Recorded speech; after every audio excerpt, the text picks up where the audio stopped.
Yang terhormat Bapak Deputi Pembawaan Manusia, Masyarakat dan Kebudayaan Bappenas RI, yang terhormat Bapak Kepala Perpustakaan Nasional RI, dan yang terhormat juga untuk Ibu Deputi Bidang Pengembangan Sumber Daya Perpustakaan RI, dan juga yang terhormat untuk tim leader konsultan pendamping program dari Makplas, Ibu Erlin Sulistianingsih, dan juga tentu saja pada Bapak yang terhormat Kepala Pusat P3MB Perpustakaan RI, Bapak Denny Kurniadi. Dan juga yang kami kasih seluruh Kepala Dinas Perpustakaan Provinsi dan juga Kepala Dinas Perpustakaan di Kabupaten. Ini adalah suatu kesempatan langka di mana untuk pertama kalinya saya bicara di depan forum yang nyambungnya sebetulnya nyambung banget, tapi baru kali ini saya terjadian, yaitu di depan audiens stakeholder perpustakaan. Nah, karena ini perpustakaan, saya lagi-lagi mau bernostalgia sedikit aja, 1-2 menit nanti. Kenapa kok saya bisa ngobrolin UMKM dan sambil dengan perpustakaan ini, Pak? Dan jelas kalau kita mau belajar sesuatu, salah satu channel yang paling gampang sebetulnya adalah melalui perpustakaan. Dari perpustakaan sendirilah kemudian kita bisa mengembangkan diri dari apapun juga, karena perpustakaan menjadi jendela. Saya waktu SD, saya masih ingat, saya membaca serial Marga Satwa dari Bert, siapa lupa saya namanya, Bert Runling. Nah, ini buku-buku soal bagaimana kehidupan binatang-binatang dari lahir sampai dia mati, berpetualang dan segala macam ini. Nah, ini hanya sekedar cerita soal binatang-binatang waktu itu ya. Bisa gajah, bisa harimau, bisa rubah, dan segala macam. Tapi cerita binatang-binatang ini menunjukkan petualangan yang mirip banget dengan manusia. Dan gara-gara cerita beginian, tumbuh niat baca luar biasa. Yang akhirnya menjadi jembatan bagi si pembaca ini untuk belajar hal-hal lagi yang lain. Awalnya ya sekitar cerita-cerita soal binatang waktu SD. Saya masih ada, saya googling ketemu itu. Nah, tapi dari situlah saya malah kemudian SMP dan SMA juga sama, makin terus membaca. Waktu SMA itu saya datang ke perpustakaan di Wali Kota ya, di Salatiga begitu. Apa yang terjadi? Ada banyak buku. Nah, salah satu bukunya adalah soal Dr. Kalme. Dr. Kalme ini mengarang banyak buku-buku soal Indian, soal koboi, soal cerpen, macam-macam. Dan saya baca tuntas tiap kali pulang dari sekolah. 5 buku tebel bisa saya habiskan dalam waktu semalam gara-gara saking asiknya baca. Tapi bukan karena itu, Pak. Bapak-bapak, Ibu. Hanya dari cerita binatang, dari petualangan Indian dan koboi, saya belajar soal survival, kedisiplinan, integritas, pengetahuan, ketelitian, ketangkasan, daya juang, daya tahan, kejujuran, sportivitas, inovasi, dan teknologi, security, dan dunia usaha, serta kemanusiaan. Melalui mana? Melalui perpustakaan ini. Jadi, jembatannya semula-mula memang mau baca aja. Bacanya juga ringan-ringan saja. Tapi setelah keasikan baca, ilmu lain itu nambah, dan akhirnya kebukalah itu jendela pengetahuan. Dan ya, saya bisa terlibat di banyak bidang usaha dan juga di perbankan ini awalnya karena dari perpustakaan ini. Nah, kegairahan ini muncul karena waktu masih muda sudah mambung dengan buku, dengan perpustakaan, baik di SD, SMP, SMA. Nah, sekarang Bapak-bapak Ibu, kalau saya cerita soal kegairahan baca waktu kecil, waktu remaja, dan juga setelah saya berangkat dewasa, apakah pertanyaannya seperti ini? Apakah perpustakaan, apakah kegairahan ke perpustakaan atau baca buku itu masih sama kegairannya seperti dulu dengan sekarang? Apa bedanya? Nah, sekarang kita masuk dalam istilahnya disruption, disrupsi. Disrupsi ini luar biasa, Bapak Ibu. Disrupsi ini, kata disrupsi sekarang kan selama beberapa tahun terakhir kan menjadi terkenal sekali. Karena ternyata ada perubahan sangat besar di bidang bisnis, di bidang teknologi, di bidang bahkan kesehatan, macam-macam. Terjadi disrupsi gara-gara teknologi. Termasuk tentu saja disruption di bidang perpustakaan. Nah, kalau kita ngomong disrupsi ini artinya kan sebetulnya adalah dicabut sampai ke akar-akarnya. Kayak orang Jawa bilang bedol desa. Kenapa? Karena ada perubahan yang sangat frontal yang sampai akar-akarnya dicabut dan berubah total. Ya, itu contoh disruption ini kan dulu kita hanya sekedar pakai mesin uap menimbulkan industri. Kemudian ketemu listrik mengubah industri. Kemudian ketemu internet mengubah industri. Nah, yang sekarang ini yang mulai tahun 2015 ke sana timbul lagi di bidang teknologi ini bukan sekedar listrik, nggak sekedar internet, tapi sekarang ada IoT, ya, Internet of Things, ada robotik, ada cloud dan macam-macam. Ini mengubah segalanya, termasuk di bidang usaha ini. Bisnis model banyak sekarang pakai online, bisnis model pakai aplikasi, ya. Dunia kesehatan sudah banyak lagi pakai aplikasi dan segala macam. Nah, sekarang pertanyaannya, apakah yang terjadi di bidang perpustakaan?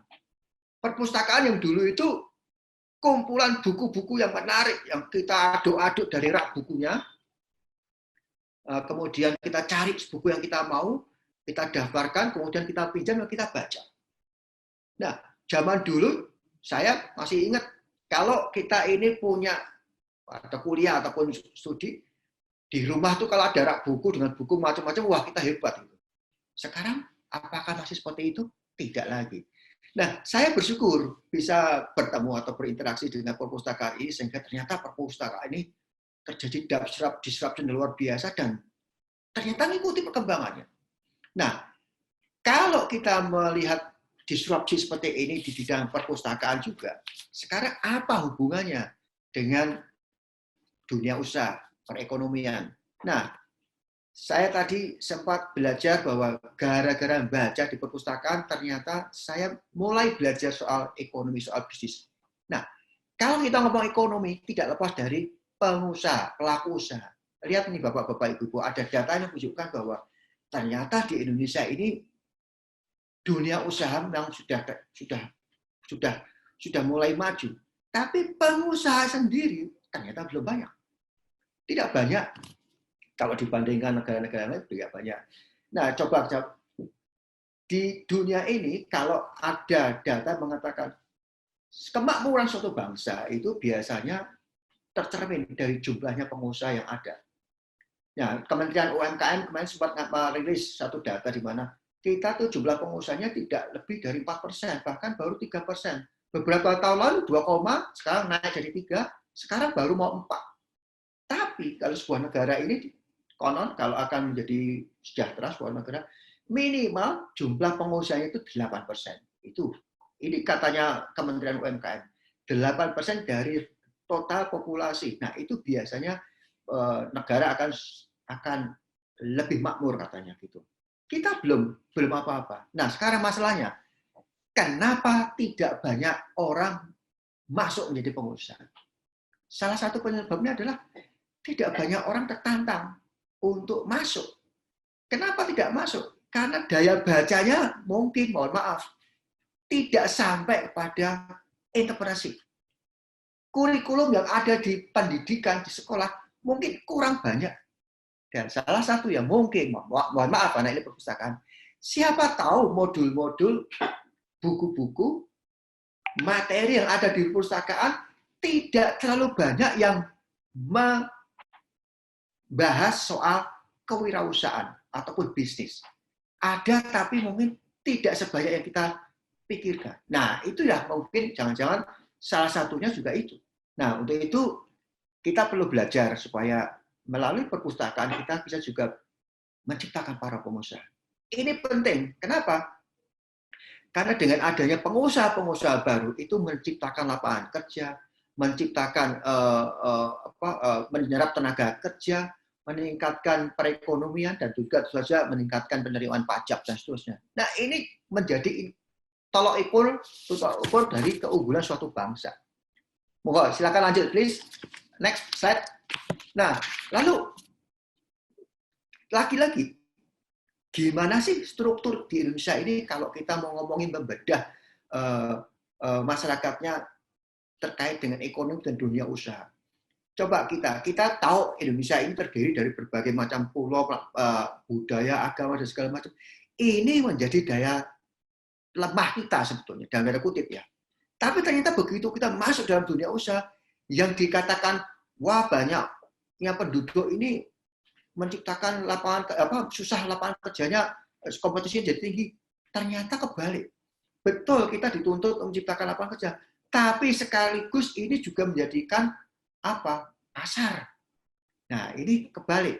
Struktur masyarakat Indonesia yang banyak ini ternyata tidak sekedar jadi pasar, tapi sekarang ini lagi ada momentum yang luar biasa. Apa?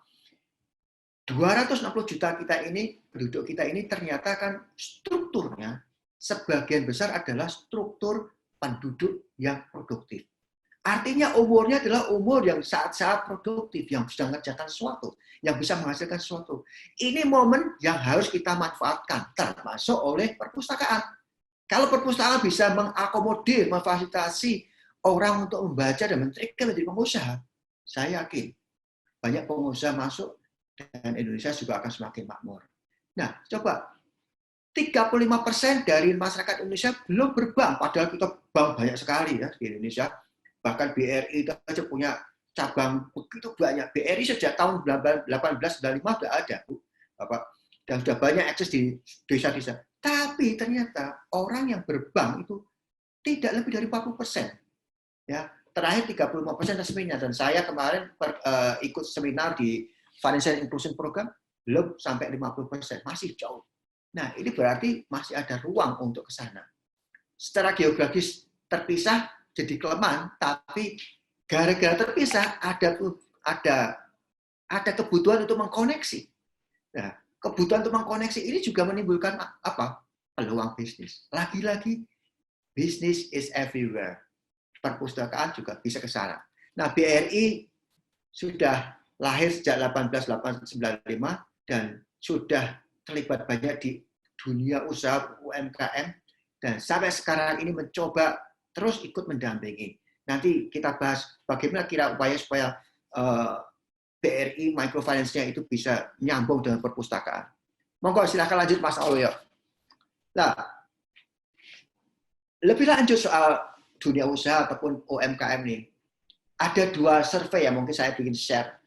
Pertama, survei yang kami lakukan sendiri dari BRI Microfinance Center. BRI Microfinance Center ini adalah lembaga riset, Ibu-ibu, Bapak-bapak. Lembaga riset, konsultasi, dan jejaring untuk microfinance dan UMKM atau micro financial inclusion. Kami membuat riset, membuat survei yang diikuti oleh hampir 5.000 lebih responden.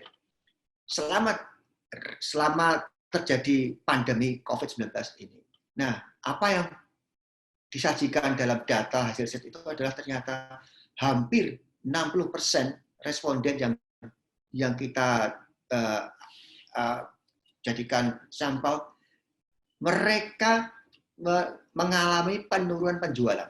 Total turun drastis. 30% mengalami penurunan. 7% tidak ada penjualan. Artinya apa? 77% itu mereka tuh semua bermasalah. Dampaknya begitu total. Ya. Jadi kasus ataupun pandemi COVID ini begitu berdampak kepada dunia usaha sampai kepada pelaku usaha yang ada. Kalau dulu waktu zaman Krismon tahun 97, 98 dan 2000, ya mereka kena dampak, tapi masih jalan. Tapi kali ini beda. Kasusnya tidak. Karena apa? Sekarang ini terjadi pembatasan mobilitas, terjadi pembatasan kegiatan sehingga akhirnya bisnis nggak jalan. Nah, ini yang membuat dampaknya itu lebih parah daripada yang lain. Nah, lalu apa yang dilakukan UMKM ini terhadap COVID-19 ini? Mereka ada yang menyesuaikan jam kerjanya, jam bisnisnya, ada yang mencoba mengurangi karyawan, ada yang cuma mengurangi gaji, ada yang betul-betul sama sekali nggak produksi, atau sama sekali stop. Dan ujungnya ada yang PHK banyak sekali. Nah, ini sekilas yang kami lakukan, yang dalam waktu singkat kemarin menemukan hasil ini. Coba kita compare dengan hasil riset ataupun survei yang dilakukan kementerian. Tidak beda jauh. Monggo silakan Mas lanjut, Mas, slide selanjutnya. Mereka mengolah ataupun menengok koperasi, nggak cuma UMKM. Sama, usaha-usaha yang dilakukan oleh koperasi, semua kena dampak COVID. Dampaknya itu macam-macam, dari si produksi, permodalan, penjualan, dan lain-lain. Ini semua terkena. Ini industri makanan apalagi terkena. Ya, kita dibilang ada sekitar 50 juta pengusaha, ya pelaku usaha mikro kebanyakan itu. Ya, kena semua. Ya, saya hubungkan dengan hasil survei dari BMC atau BRI tadi, pengusaha mikro itu hampir separuh lebih kena. Ya, bukan separuh, 79% sorry tadi. Nah, ini koperasi juga sama, dari nyambung. Nah, ini permasalahannya tidak sekedar penjualan, tapi juga permintaan yang menurun drastis. Nah, tapi yang lebih detail dari masalah yang disurvei Kementerian UMKM ini apa? Di sini lebih spesifik, yang bermasalah adalah yang masuk di bidang bisnis makanan. Lucu, kalau Krismon dulu, makanan masih stabil karena semua orang butuh makanan. Nah sekarang, ini makananmu juga kena. Kenapa? Ya karena mereka jualan juga online, akhirnya terpaksa. Kalau mau keluar, nggak bisa. Mau nggak mau, ini terkena dampak. Nah, begitu parahnya Pak, Bu, soal dunia usaha saat ini. Makanya, kira-kira apa yang perlu dilakukan? Silakan, next please. Slide-nya. Nah, coba ini. Kalau ini dunia usaha yang terdampak COVID dari sisi lokasi atau populasi di lokasi mana aja. Ada di Jawa, di Jawa Tengah, Jawa Timur, Jawa Barat, dan seterusnya di beberapa Indonesia. Tapi kita coba potret di mana yang paling kena. Yang paling kena, lagi-lagi, sama persis dengan potretnya COVID. Kalau 18.000 pandemi COVID sekarang terkena penduduk Indonesia saat ini, ya yang positif, dan kebagian besar ada di DKI, di Jakarta, ini UMKM juga sama. Yang terkena dampak, UMKM yang terkena dampak kebanyakan juga di DKI. Jadi paralel dengan potretnya profilnya COVID, paralel juga sama dengan jumlah keparahan yang berdampak pada UMKM di lokasi dan di wilayah masing-masing. Nah, ini semua yang kita temukan, kondisi UMKM perekonomian saat ini kita alami karena COVID. Begitu parahnya. Nah, lalu lanjut Bapak. Apa yang bisa dilakukan pemerintah di dalam memberikan pertolongan bagi para pelaku usaha ini di dunia perekonomian ini?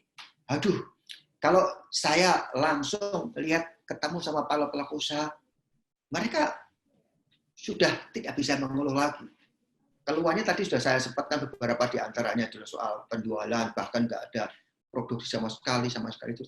Nah, ini yang dilakukan pemerintah untuk menolong keluhan-keluhan tadi.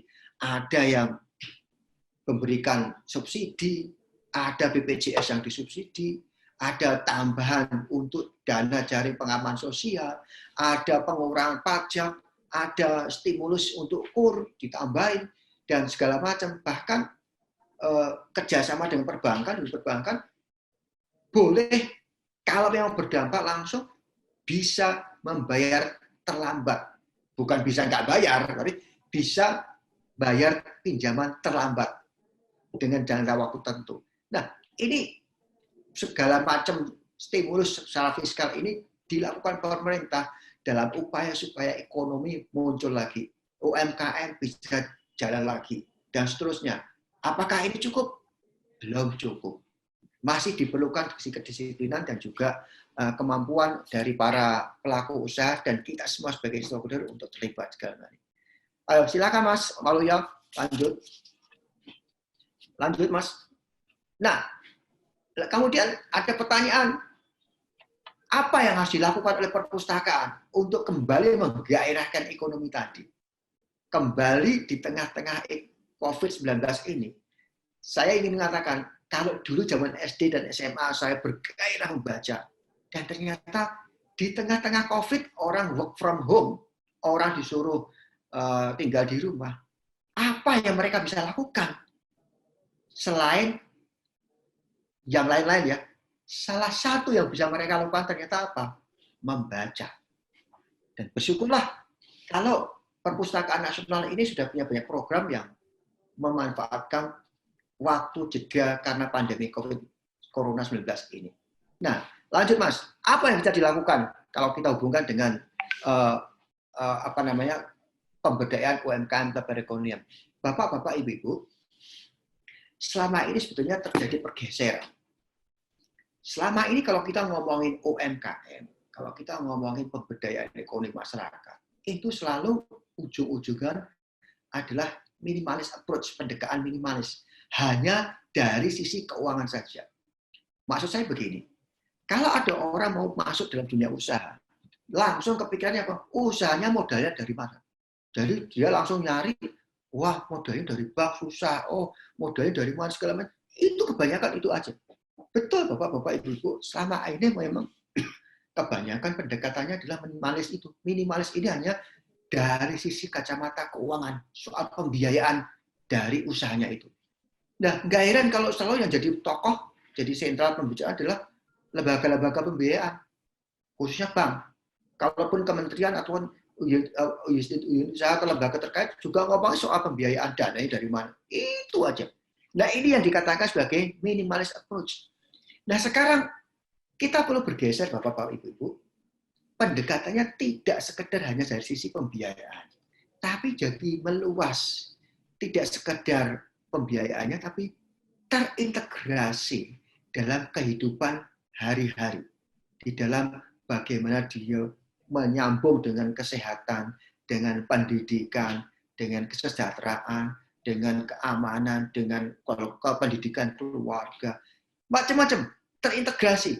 Kalau dengan integrated approach ini, maka semua bisa ikut terlibat dalam penciptaan sebuah kewirausahaan.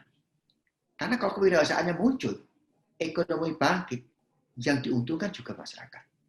Nah, ada 3 atau 4 kunci KPI, indikator utama sebuah program pemberdayaan ekonomi atau UMKM itu berhasil. Yang pertama begini, program UMKM atau program perekonomian berhasil kalau dia menjangkau sebagian besar masyarakat. Jadi semakin banyak orang terlibat di dalam dunia usaha yang ini, akan makin bagus. Akan terseleksi siapa yang terbaik di dalam dunia usaha ini. Akan terseleksi dan akhirnya ujung-ujungnya tidak membedakan laki perempuan, tidak membedakan ini dari desa, dari kota, tidak membedakan bahwa mereka pendidikan tinggi, mereka dapat semua, jangkauannya luas, mereka kita layani. Nah, itu namanya outreach atau daya jangkau. Tapi itu tidak cukup. Kalau kita bisa menjangkau seluruhnya, masih ada lagi kriteria lain apa? Yaitu kita harus bisa punya program yang berkesinambungan. Kalau kita bisa menjangkau banyak orang tapi tidak berkesinambungan, ya mungkin programnya cuma cukup 1 bulan ini, selesai. Setahun ini selesai, besok tahun depan ngapain? Nggak tahu. Nah, yang ini yang nggak benar. Kita harus punya program yang berkelanjutan secara komersial, sustainable. Sehingga dengan berlanjut, ekonomi juga akan terus tumbuh berlanjut. Ini adalah KPI ataupun ukuran indikator keberhasilan yang kedua. Semua program yang kita bikin, termasuk nanti kalau perpustakaan harus bikin, harus sustain, harus berlanjut secara komersial kalau perlu. Kenapa? Ini yang akan membuat program-program ini langsung membuat tidak cuma menjangkau, tapi terus dengan kemampuan kita berlanjut. Tidak menggantungkan diri pada pemerintah atau pada bantuan, tapi kemampuan kita sendiri yang bisa membuat kita berkesinambungan. Yang ketiga, apa? Sudah berjangkauan luas, berkesinambungan, tapi juga berdampak langsung pada masyarakat. Dampaknya itu kalau butuhnya A, ya dampaknya itu harus kena A. Dampaknya itu 20, ya harus 20 itu yang kena. Berdampak langsung secara sosial dan ekonomi. Oh, taraf hidupnya naik. Oh, kemampuannya naik. Daya bacanya, literasi rate-nya naik. Ya, oh, perpustakaannya ini semakin utilitasnya semakin tinggi, penggunaannya semakin luas. Nah, itu berdampak langsung. Nah, ini harus ada ukurannya.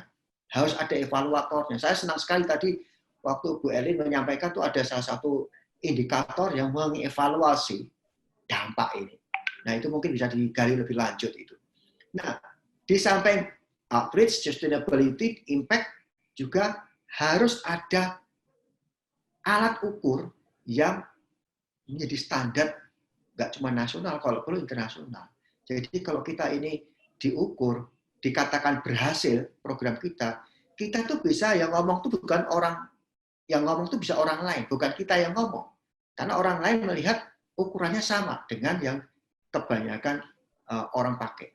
Nah, saya teringat dengan pendekatan integrated approach untuk pemberdayaan UMKM ini.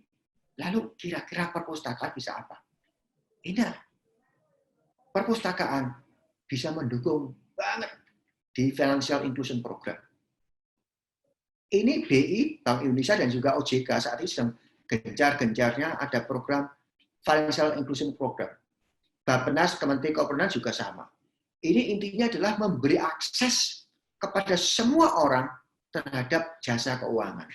Jadi semua orang itu punya hak untuk mengakses.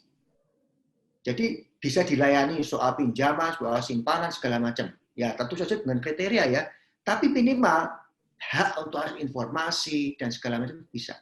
Jasa asuransi, jasa pinjaman, jasa simpanan, jasa transaksi, semua harus bisa diakses oleh semua pihak. Dan ini perpustakaan bisa banget terlibat, baik dari sisi sosialisasi ataupun dari sisi pembinaannya. Dibayangkan juga program literasi keuangan dan kewirausahaan. Ini lagi didengung-dengungkan banget oleh Kementerian UMKM dan juga OJK dan juga perbankan. Ini perbankan juga punya program banyak soal kewirausahaan dan literasi keuangan ini. Bagaimana kelola uang, bagaimana menabung, bagaimana bayar utang, bagaimana kita ini bisa menjadi fund manager bagi diri kita sendiri, sehingga uang itu bisa produktif. Nah, ini perpustakaan bisa masuk di sini. Kenapa? Anda bisa punya banyak modul buku yang bisa dipakai dan dipromosikan. Kalau buku itu hanya sekedar ada di kotak ataupun ada di file, tapi nggak diberdayakan, ya percuma. Lanjutnya apa? Mungkin perpustakaan bisa nyambung dengan stakeholder terkait. Belum Pak. Bisa nyambung dengan stakeholder terkait apa? Soal konsultasi, bersinergi, dan segala macam. Ini contoh yang dilakukan oleh BRI ataupun BMC mengenai clustering bisnis. Pertanian itu value chain-nya apa saja? Perdagangan itu, kalau pasar itu siapa yang menyiapkan, siapa yang menyalurkan, dan siapa yang jadi konsumen, itu bisa di cluster. Kemudian semua usaha itu bisa di cluster. Sehingga setiap cluster nanti bisa ada modul-modul yang bisa dipakai untuk apa? Untuk memberdayakan mereka. Nah, di Kementerian BUMN mereka juga punya rumah kreatif BUMN. Ini mirip-mirip nih. Jangan-jangan kita bisa kombinasikan ini. Rumah kreatif BUMN itu juga bisa jadi tempat untuk belajar, tempat untuk membaca juga, di samping juga pembinaan untuk pelaku UMKM. Di Kementerian BUMN dan juga di BRI khususnya ada program-program inkubasi. Nah, ini disambungkan juga dengan perpustakaan. Jangan-jangan di perpustakaan nasional, di cabang-cabang di provinsi atau kabupaten, bisa nih ada pembinaan yang bisa dinyambungin itu. Lalu literasi keuangan yang tadi saya sampaikan, ada, bisa disambungkan. Nah, yang langsung bisa itu sudah ini. Di BRI atau di BRI Microfinance Center ini ada aplikasi wirausaha brilian namanya. Ini adalah program pemberdayaan UMKM naik kelas terpadu. Ada media online-nya, ada pelatihannya, ada pendampingannya, ada konsultasinya, terus ada sisi-sisi komunitasnya. Nah, kenapa tidak di-link ini antara perpustakaan dengan kita? Sehingga bisa ada sinergi yang bisa dikatakan, baik itu pakai aplikasi ataupun non-aplikasi, online atau offline, bisa semua. Jadi lakukan itu. Lanjut, Mas. Nah, lanjut. Nah, ini contoh aplikasi yang ada di BMC ya, di BRI Microfinance Center yang untuk UMKM. Ini bisa di-link nanti, ini bisa di-link bersama-sama dengan perpustakaan sehingga bersinergi, sehingga baik modul atau pembinaannya bisa lebih efektif, efisien. Bisa banget ini. Lanjut, Mas. Lanjut. Nah, setelah saya mencoba mengerti apa yang dilakukan oleh Kementerian UMKM, Kementerian BUMN, Perbankan, dan kami semua. Saya coba, apa yang sudah kita punya, apa yang perpustakaan sudah punyai. Nah, ternyata punya banyak juga. Jadi disruption tadi sudah berdampak kepada perpustakaan, memang sudah bedol desa, dan bersyukur ternyata Perpustakaan Nasional sudah mengantisipasi ini. Ya, jadi jumlah buku yang dulu di dalam rak-rak itu memang masih ada, tapi itu bukan halangan, karena juga masih ada aplikasi ataupun bentuk-bentuk teknologi yang juga dipakai saat ini. Nah, ini contoh warga di desa Hatukau di Ambon.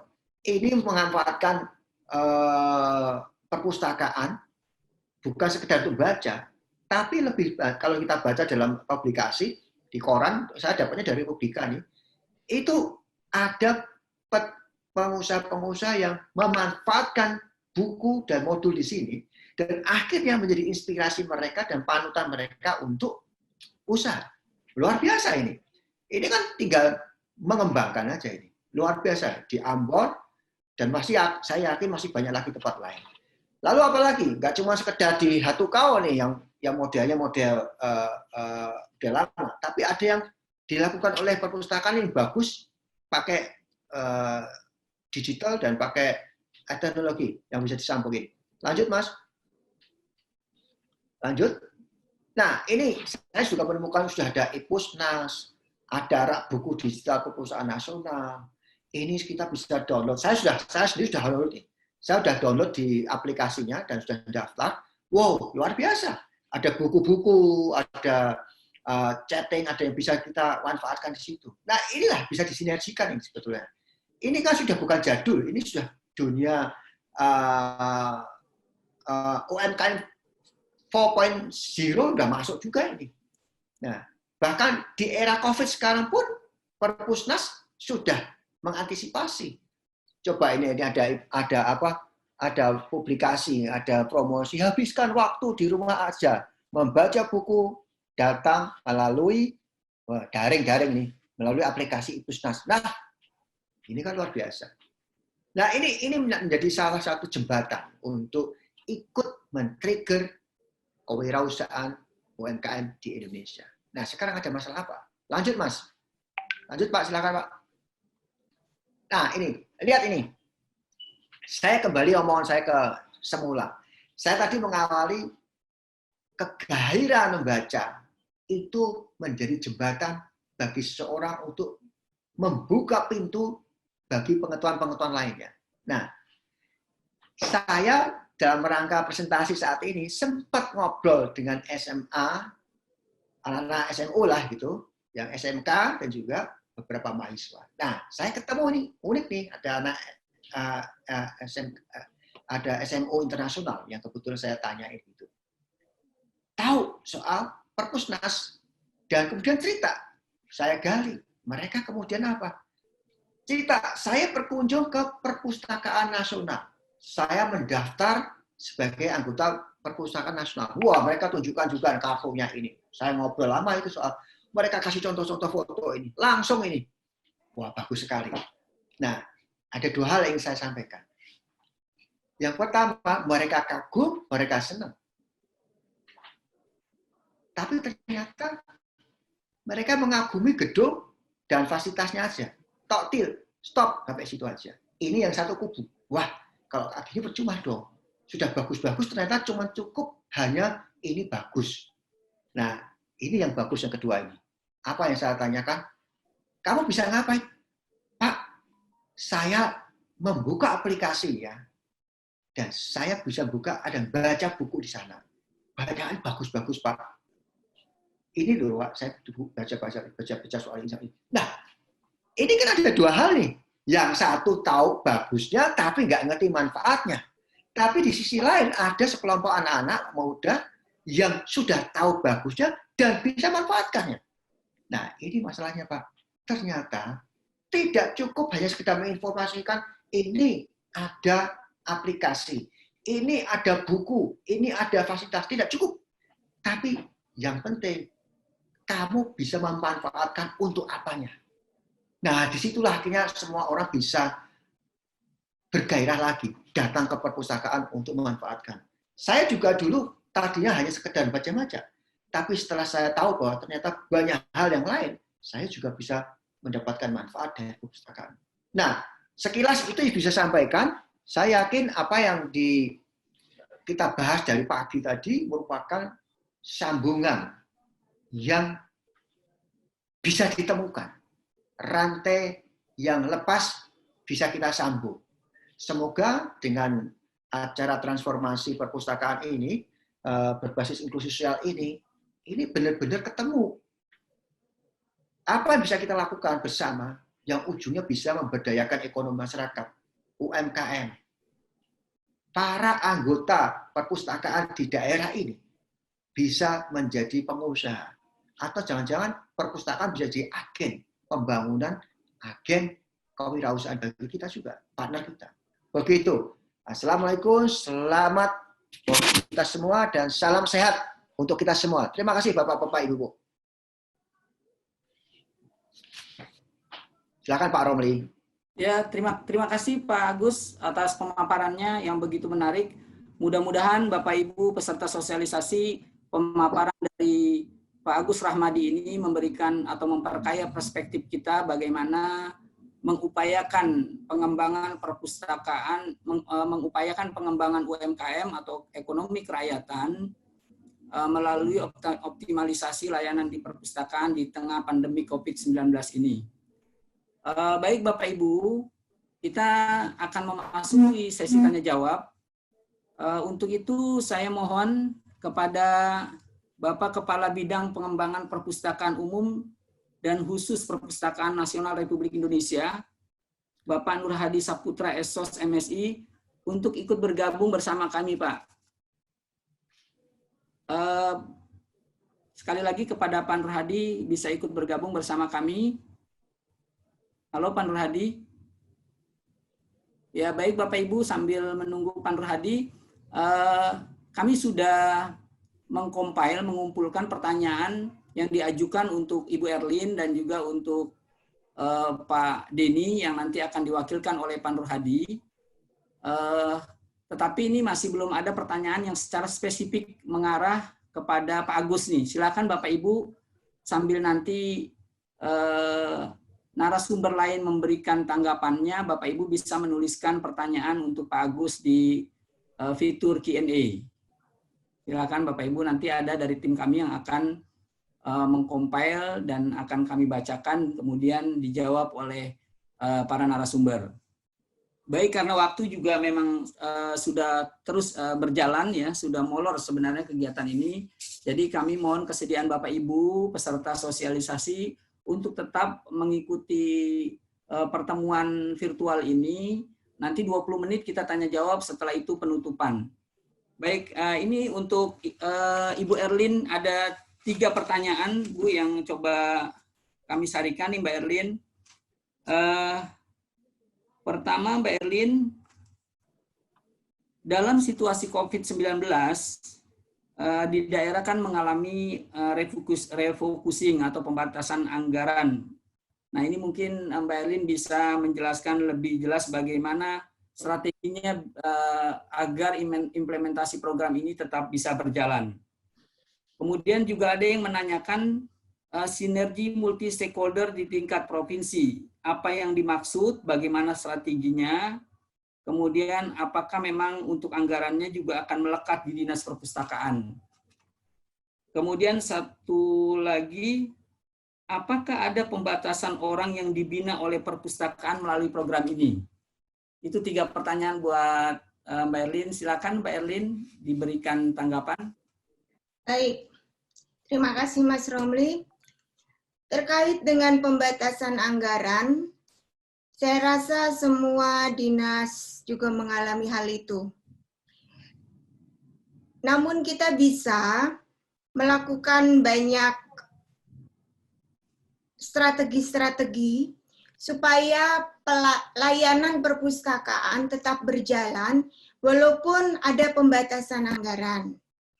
Misalnya sudah terjadi sebenarnya Bapak Ibu di berbagai daerah, terutama yang terkait dengan menghadapi pandemi COVID-19 ini. Banyak perpustakaan yang bergerak, baik dari kabupaten maupun desa-desa, yang bergerak untuk menghadapi dengan dinas-dinas OPD yang lain, dan juga dengan pihak yang lain. Contohnya bisa saya lupa di beberapa daerah yang kami terima informasinya adalah terkait dengan pada saat masker untuk masyarakat sulit. Nah, di sini perpustakaan itu menggalang kegiatan-kegiatan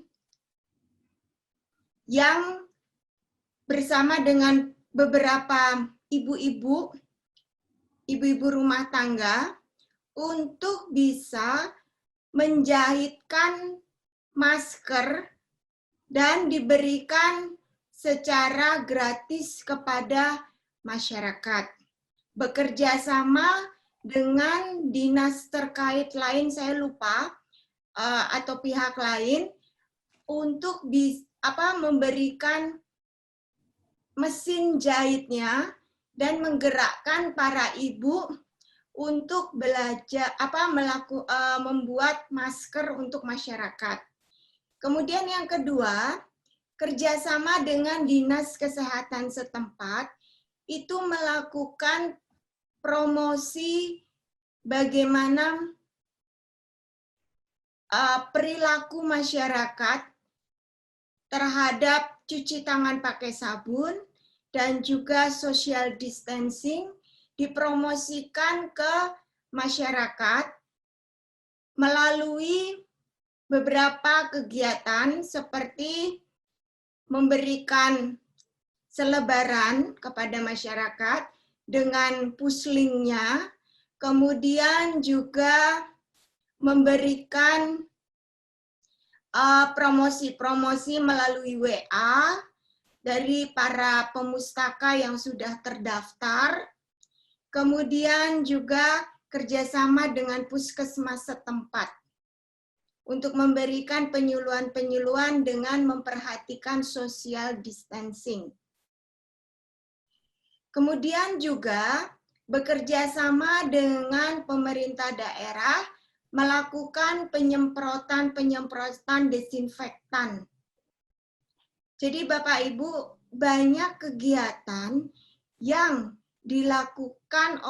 bisa dilakukan oleh perpustakaan dalam menghadapi COVID-19 ini untuk membantu masyarakat terhindar atau tercegah dari infeksi virus corona ini. Dan juga ada yang membantu mempromosikan mengenai perpustakaan, layanan perpustakaan, ada yang berkeliling dari desa ke desa dengan memperhatikan social distancing dan juga terutama kepada memberikan bahan-bahan bacaan, terutama kepada anak-anak, terutama kepada para remaja, supaya mereka tetap bertahan, stay at home, tinggal di rumah saja. Banyak sekali yang dilakukan. Dalam hal ini Bapak Ibu, kadang dalam melakukan sesuatu, memang saya bisa melihat setiap tantangan di daerah itu berbeda-beda. Tetapi saya mendorong, menyemangati Bapak Ibu, jangan terpaku pada anggaran-anggaran. Tetapi kita bisa punya kreasi, inovasi yang lain, supaya bisa melakukan sesuatu sederhana mungkin. Sesederhana mungkin, paling tidak kita bisa membantu 1-2 orang masyarakat kita melalui layanan. Jangan terpaku pada anggaran. Mari kita berpikir keluar dari kotak-kotak yang ada atau dari tempurung-tempurung yang menutupi kita. Mari kita berpikir kreatif dan inovatif supaya paling tidak ada 1-2 masyarakat yang terbantu karena perpustakaan. Dan itu menjadi suara advokasi Bapak Ibu ketika seseorang sudah merasa berhasil atau bermanfaat hidupnya karena perpustakaan, dia akan menyuarakan itu kepada masyarakat yang lain. Dan itu akan membuka wawasan dan hati dan pikiran masyarakat yang lain bahwa ternyata mereka bisa punya harapan besar di perpustakaan. Ayo, dengan sumber daya yang ada. Karena dengan kondisi pandemi, kita sama-sama merapatkan barisan, Bapak Ibu semua. Situasinya memang tidak mudah. Semua dinas, semua kementerian, dan juga semua pihak banyak dibatasi sumber dayanya. Karena pandemi ini, mari kita lakukan sesuatu yang ada. Mulailah dari hal yang kecil dulu yang kita bisa lakukan. Tidak ada anggaran, ya kita lakukan tanpa anggaran. Apa yang bisa saya berikan untuk masyarakat saya dengan layanan yang ada tanpa anggaran? Bapak Ibu punya bahan pustaka. Bapak Ibu mungkin punya keterampilan. Bapak Ibu punya networking, punya jejaring. Ajak orang-orang yang punya jejaring untuk melakukan sesuatu buat masyarakat. Sediakan layanan-layanan yang ada dengan memperhatikan social distancing, memperhatikan aturan-aturan yang ada, yang ditetapkan oleh pemerintah. Lakukan sesuatu. Sedikit, tetapi bisa berdampak besar bagi banyak orang. Lakukan terus kebaikan, sekecil apapun kebaikan itu. Itu dari saya. Kemudian terkait dengan sinergi provinsi, ini adalah mengajak kepada mitra-mitra kita, calon-calon mitra Bapak Ibu, atau saya sebut sebagai mungkin dari institusi pemerintah lain, atau dari swasta, atau dari perguruan tinggi, atau dari LSM, yang menurut Bapak Ibu juga punya komitmen yang tinggi dan mau membantu institusi Bapak Ibu. Misalnya yang jelas bersinergi dengan Bapeda setempat. Bapeda itu urusannya banyak untuk perencanaan. Bisa mengadvokasi pihak-pihak mereka. Kemudian dengan, tadi sudah saya sebutkan, tahun depan akan memperluas ke desa-desa Bapak Ibu, mulai dibangun dengan Dinas Pemberdayaan Pembangunan Masyarakat Desa. Coba ajak mereka. Apa yang menjadi tujuan daripada dinas mereka? Ajak juga perguruan tinggi atau lembaga komputer. Minta daripada mahasiswanya untuk bisa, misalnya saya lihat di Provinsi Maluku, itu mereka mengajak perguruan tinggi setempat supaya KKN dari mahasiswanya bisa dilakukan di perpustakaan desa. Dengan Dinas Pertanian, memberikan penyuluhan kepada para petaninya bisa belajar di perpustakaan. Dinas Pertanian menyediakan penyuluh atau pelatihnya. Perpustakaan nanti menyediakan tempatnya dan bahan informasi. Ada komputer, ada internet, dan sebagainya. Siapa yang paling berpotensi dan relevan untuk bisa membantu perpustakaan Bapak Ibu? Juga terkait dengan Diskominfo, supaya bisa membantu Bapak Ibu menaikkan bandwidth internetnya. Atau bahkan bisa membantu memberikan tambahan unit komputer. Nah, tips dari saya adalah ketika mengajak mereka, kita tidak bermaksud mengganti tupoksi mereka. Tetapi kata kuncinya di sini adalah bersinergi. Bersinergi. Artinya bersinergi, masing-masing bekerja sama dan masing-masing mendapatkan manfaat dari sinergitas itu. Apa benefit untuk dinas pertanian? Apa benefit untuk dinas perpustakaan? Tawarkan benefit yang bisa mereka peroleh apabila kita bermitra.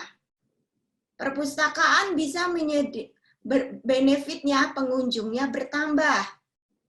Masyarakat mulai mengenal perpustakaan. Benefit bagi dinas pertanian adalah dia mampu memberikan akses pelatihan kepada para petani. Kemudian yang kedua, buat rencana kerja bersama-sama. Bukan rencana kerja yang diinginkan oleh perpustakaan saja, tapi ajak mitra-mitra Bapak Ibu, Bappenas, Bapeda, DPMPD, Dinas Pertanian atau Dinas Kesehatan misalnya, untuk buat rencana kerja bersama. Kapan kita akan melakukan ini? Kapan kita akan bersinergi bersama untuk kegiatan ini? Sasaran masyarakatnya siapa? Misalnya juga dengan BLK juga bisa. Banyak perpustakaan yang bekerja sama dengan BLK. Balai Latihan Kerja. Perpustakaan mengundang masyarakat dan mempromosikan balai latihan kerja yang memberikan latihan kerja dan alat-alatnya dari BLK. Banyak sekali. Kemudian juga lakukan peran masing-masing sesuai tupoksinya masing-masing. Bisa juga bekerja sama dengan pihak swasta melalui CSR-nya. Maka kita perlu tahu juga apa visi dan misi daripada atau tujuan dari mitra-mitra yang akan kita ajak. Kemudian pertanyaan yang ketiga apa ya Mas Romli? Saya lupa, pembatasan apa ya? Apa? Halo Mas Romli. Halo ya Mbak Erlin, pertanyaan ketiga apa terkait apa sih? Apakah ada batasan orang yang dibina oleh perpustakaan melalui program ini? Mungkin maksudnya fokus kelompoknya, Mbak. Oh, baik. Apa? Berbasis inklusi sosial, Bapak Ibu, itu tidak ada pembatasan kelompok. Ini adalah suatu hal bagaimana informasi didiseminasi secara luas. Tadi sudah saya sampaikan, ada keadilan informasi. Nah, kalau biasanya sasaran daripada perpustakaan adalah anak-anak sekolah, mari kita mulai juga menyasar pada kelompok-kelompok perempuan. Mungkin di beberapa daerah banyak kelompok perempuan yang merasa kurang percaya diri, kurang yakin untuk mau datang ke perpustakaan. Yang kedua adalah kelompok-kelompok para pemuda, yang terutama pemuda-pemuda yang putus sekolah. Nah, kemarin saya melihat di beberapa daerah, itu perpustakaan, itu dengan komputer dan internet yang ada, mereka memfasilitasi kuliah online dengan batasan, dengan mengikuti social distancing. Itu hal yang sangat menarik. Dengan kondisi saat ini ada yang kuliah online, kemudian juga memberikan layanan komputer dan internet untuk bimbel online bagi para pelajar. Jadi ini tidak ada batasan-batasan siapapun, karena ini berbasis inklusi sosial. Semuanya masuk, tidak eksklusif. Seperti itu. Terus kemudian juga, tadi Bapak Ibu lihat di video juga, para penyandang tunanetra itu diberikan pelatihan terkait dengan memijat, sehingga mereka pada akhirnya mampu untuk buka usaha memijat sendiri. Bukan memijat dirinya sendiri, buka usaha sendiri untuk memijat. Ya, seperti itu, Bapak Ibu, terutama untuk kaum kelompok-kelompok yang rentan. Tapi ini tidak ada batasan-batasan, seluruhnya bisa karena perpustakaan adalah untuk semua. Demikian Mas Romli dari saya, semoga ini bisa membantu dan bermanfaat. Terima kasih Mbak Erlin atas tanggapan dan jawabannya. Selanjutnya saya akan ke Pak Nur Hadi. Pak Nur Hadi sudah bersama kita ya Pak. Selamat bergabung dengan panelis lain Pak Nur Hadi. Ya. Assalamualaikum warahmatullahi wabarakatuh. Waalaikumsalam. Bapak Ibu yang saya hormati, peserta sosialisasi transformasi perpustakaan berbasis inklusi sosial. Izin saya mewakili Bapak Kepala Pusat Pengembangan Perpustakaan dan Pengkajian Minat Baca, Bapak Denny Kurniadi, karena beliau hingga saat ini, jam ini masih ada rapat dengan Bapak Kepala Perpustakaan Nasional RI, dan sesi tanya jawab ini saya mendapat disposisi untuk menjawab beberapa pertanyaan terkait dengan transformasi perpustakaan berbasis inklusi sosial ini dari sisi perpustakaan nasional. Beberapa pertanyaan yang saya tangkap di sini adalah mengenai bantuan yang diberikan kepada daerah, baik itu perpustakaan atau di desa, dari provinsi, kabupaten, desa, bantuan yang diberikan perpustakaan nasional terhadap mereka yang menerima manfaat transformasi perpustakaan berbasis inklusi sosial ini. Memang perpustakaan nasional mempunyai komitmen untuk memberikan bantuan kepada Bapak Ibu daerahnya yang mendapat manfaat program ini, yaitu dalam bentuk perangkat IT, internet, ada server, ada PC, kemudian juga ada buku beserta rak, dan ada fasilitas layanan perpustakaan digital. Dan ini masih mungkin berkembang lagi dengan bantuan-bantuan yang lain yang dapat kami sampaikan kepada Bapak Ibu sekalian. Hanya saja memang untuk tahun 2020 ini, dengan adanya kondisi COVID ini, ada beberapa hal yang harus dihemat berdasarkan ketentuan perundang-undangan yang ada. Jadi tetap kami komitmen, kami memberikan bantuan, mungkin secara kuantitasnya berkurang, tapi tetap ada komitmen dari kami, dan insya Allah di tahun 2021 komitmen kami akan kembali seperti sedia kala. Mungkin itu Pak Romli untuk sementara. Oh iya, ada pertanyaan lagi ini mengenai... ya, ada lagi Pak, ya. Silakan Pak. Ini kebetulan dari tadi internet saya ini agak bermasalah. Jadi terkait ini Pak, ada pertanyaan terkait kapan bantuan diterima Pak, kemudian baik. Dengan buku panduan implementasi programnya gitu Pak Hadi. Baik, untuk bantuan saat ini memang masih dalam proses selesai tender dan sudah ketemu dengan penyedia yang akan melaksanakan pekerjaan. Memang kita masih berharap kondisi darurat ini tidak berdampak terhadap proses pengiriman. Tapi andai kata berdampak, kita sudah targetkan maksimal sekitar Oktober-November mungkin sudah bisa diterima di daerah Bapak Ibu sekalian. Mudah-mudahan tidak berkepanjangan status kondisi darurat ini, kita bisa menyampaikan barang-barang ini kepada Bapak Ibu sesuai dengan target yang sudah direncanakan. Ada lagi Pak Romli? Satu lagi Pak Hadi terkait dengan buku panduan Pak, buku panduan implementasi program, mungkin bisa mohon dijelaskan Pak. Untuk buku panduan implementasi program masih dalam tahap penyusunan. Target kami memang tahun ini sudah bisa kita distribusikan ke teman-teman di daerah, bagaimana mereka bisa mereplikasi kegiatan ini, dan lebih banyak daerah-daerah yang bisa merasakan manfaat transformasi perpustakaan ini. Itu saja Pak Romli. Oke Pak, sementara itu Pak. Terima kasih Pak Hadi. Baik, Bapak. sosialisasi perlu kami informasikan kembali bahwa Bapak Nur Hadi Saputra SOS MSI, beliau adalah Kepala Bidang Pengembangan Perpustakaan Umum dan Khusus Perpustakaan Nasional Republik Indonesia. Terima kasih Pak Hadi atas jawabannya, Pak. Ya, Bapak. Pak ya, mohon izin.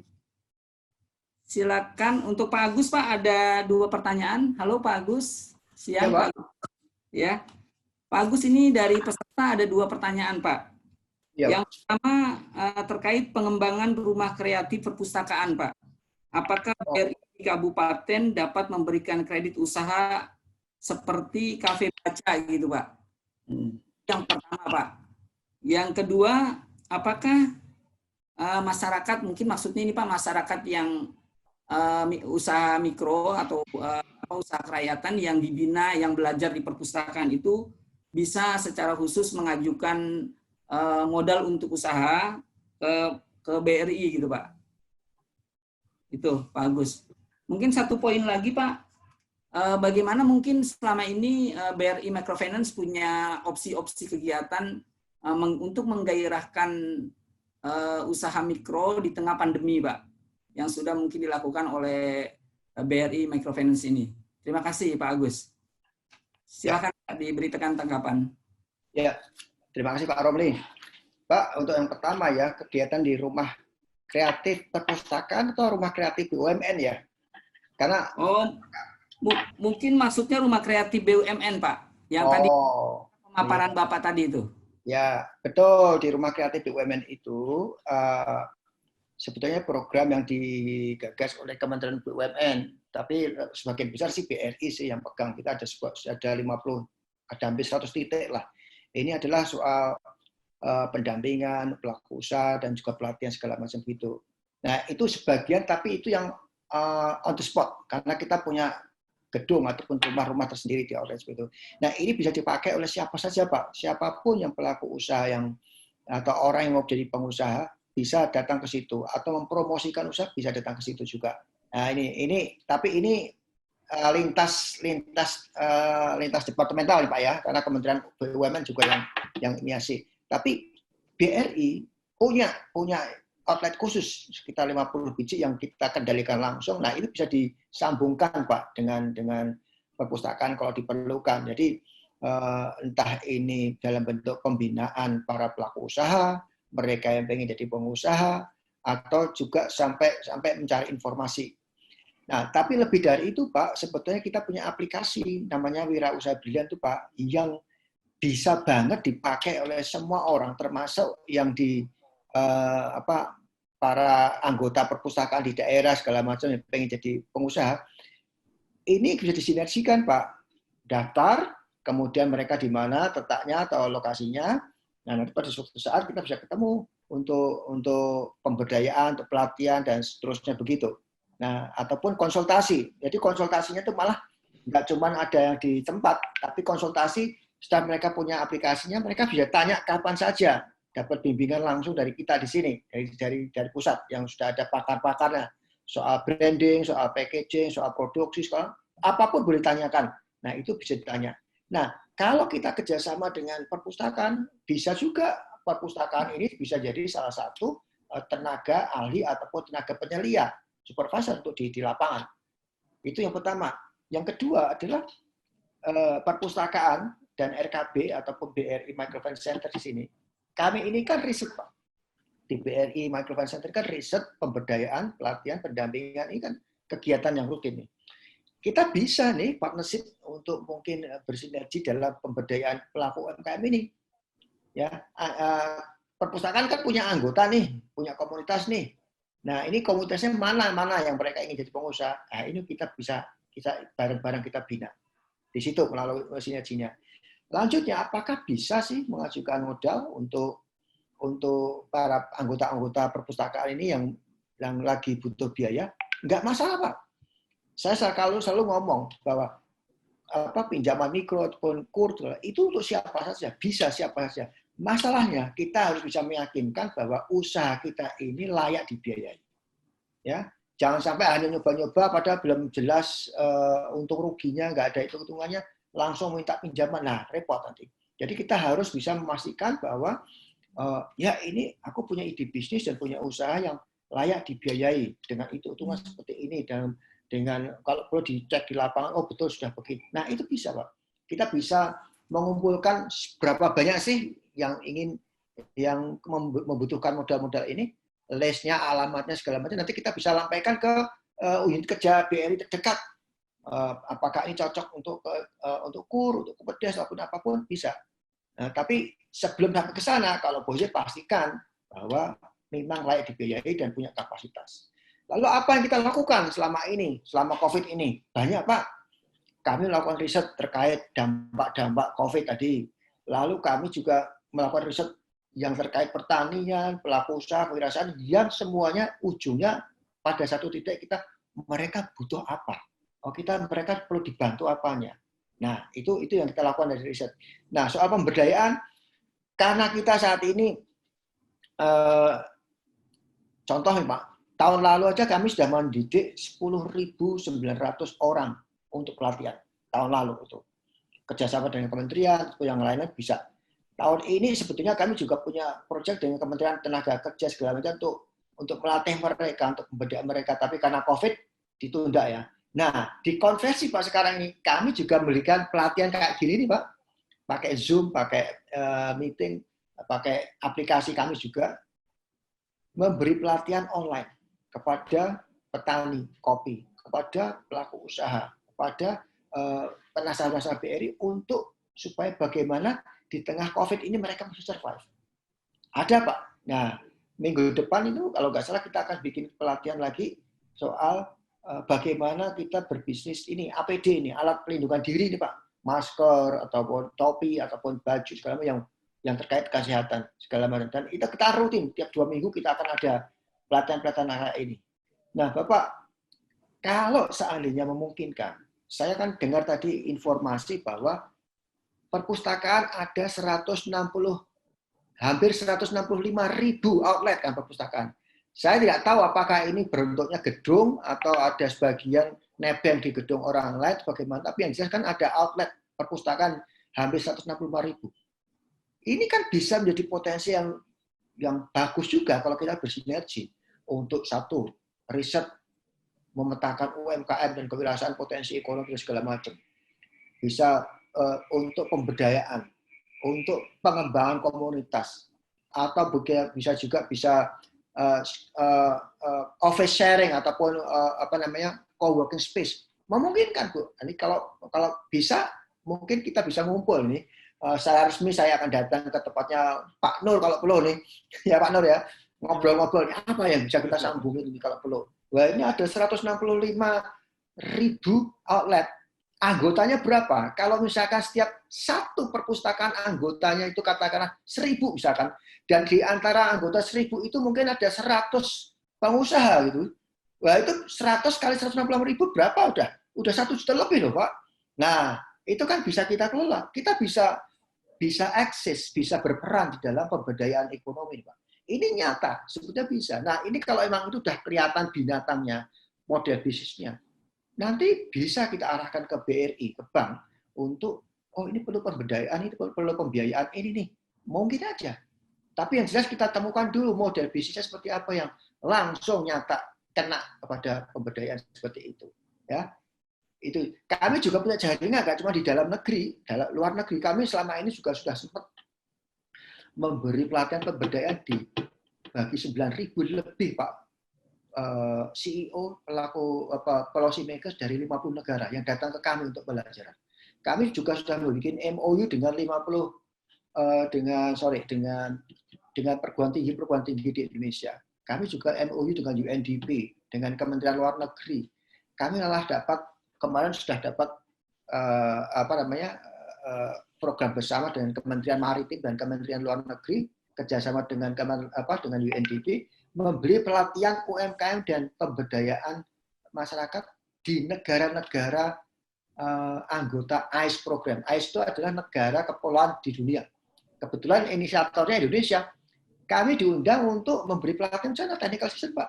Nah ini nanti apa yang kita dapat ini bisa juga kita sambungkan dengan perpustakaan ini. Jangan-jangan ini bisa jadi channel agent of development baru ini untuk kewirausahaan dan pemberdayaan ekonomi. Ini kita perlu jajaki lagi Pak Nur. Siap.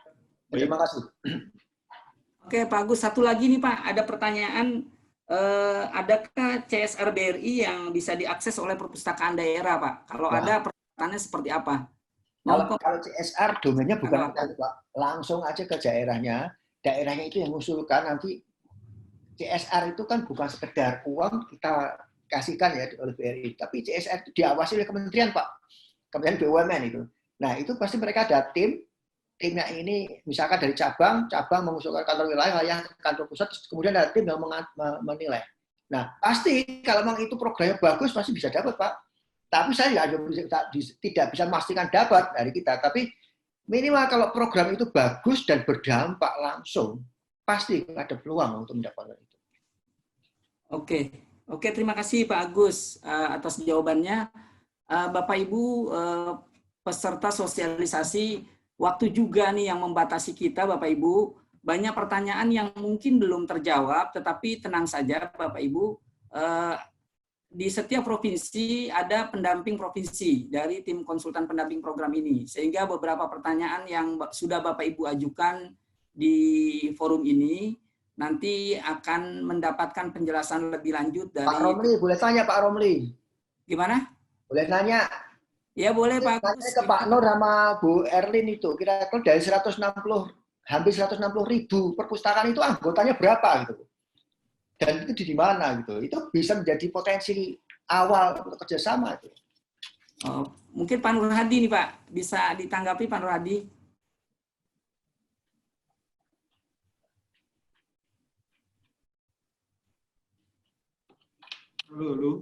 Halo Pak, ya terdengar suaranya Pak.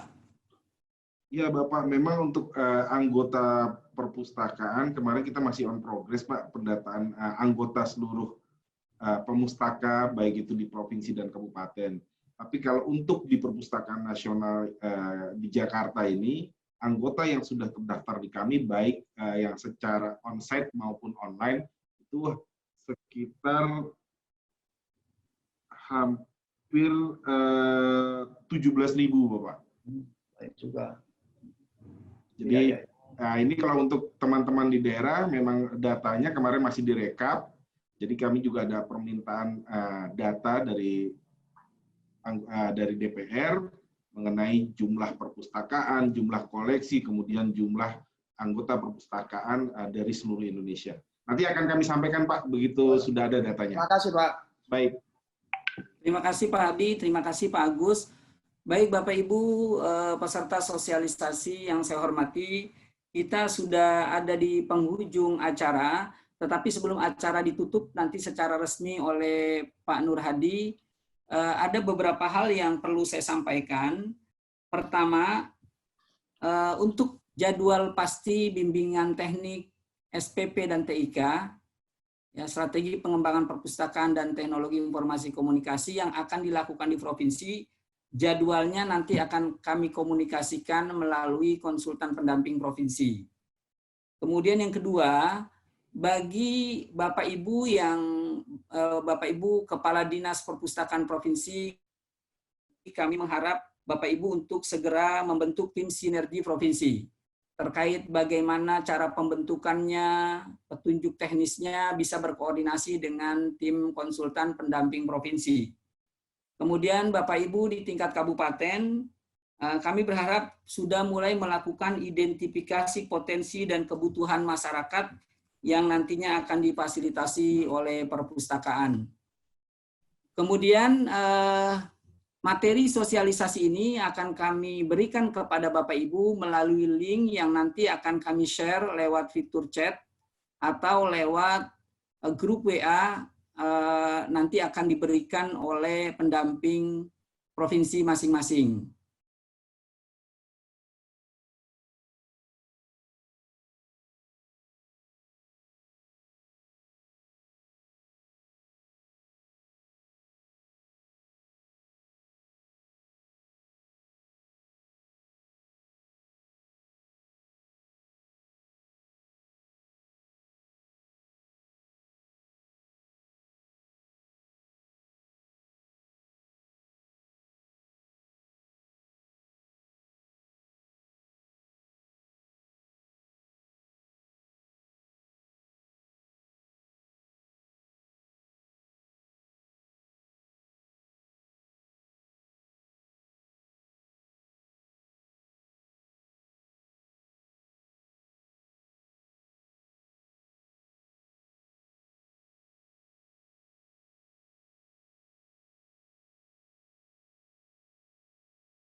Baik Bapak Ibu, mari sama-sama kita dengarkan sambutan sekaligus menutup acara sosialisasi ini yang akan disampaikan oleh Kepala Bidang Pengembangan Perpustakaan Umum dan Khusus Perpustakaan Nasional Republik Indonesia, Bapak Nur Hadi Saputra SOS MSI. Kepada Pak Nur Hadi, saya persilahkan. Baik, terima kasih Pak Romli. Assalamualaikum warahmatullahi wabarakatuh. Alhamdulillah Bapak Ibu peserta sosialisasi transformasi perpustakaan berbasis inklusi sosial. Saat ini kita sudah berada pada akhir acara. Terima kasih saya sampaikan kepada narasumber kita hari ini. Ada Bapak Agus Rahmadi dari BRI, Ibu Erlin Sulistianingsih dari konsultan pendamping, kemudian dari teman-teman konsultan yang ikut mengusahakan agar acara ini bisa berjalan dengan lancar, terutama juga Bapak Ibu peserta acara sosialisasi dari 50 kabupaten kota, 20 provinsi. Semoga apa yang kita lakukan hari ini kita diskusikan bersama dan komitmen kita untuk membuat perubahan terhadap masyarakat dan negara ini dimudahkan jalannya, diberikan kelancaran, dan mendapatkan pahala untuk kita semua. Akhirnya dengan mengucapkan Alhamdulillah, kita bersama kita tutup acara hari ini, dan wassalamualaikum warahmatullahi wabarakatuh. Waalaikumsalam warahmatullahi wabarakatuh. Terima kasih kepada Bapak Nur Hadi. Dengan berakhirnya sambutan dari Pak Nur Hadi yang sekaligus menutup acara sosialisasi ini, berakhir sudah kegiatan sosialisasi program transformasi perpustakaan berbasis inklusi sosial tahun 2020 untuk gelombang kedua. Saya ucapkan terima kasih kepada para narasumber dan seluruh peserta atas partisipasi aktifnya dalam kegiatan sosialisasi ini. Sampai bertemu pada kesempatan berikutnya. Selaku pemandu acara, saya mohon maaf bila ada hal yang kurang berkenan. Wassalamualaikum warahmatullahi wabarakatuh. Waalaikumsalam. Terima kasih Pak Nur Hadi, Pak Agus. Terima kasih Bu Erlin. Terima kasih.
Under the water, I'm gonna sing and I'm gonna sing.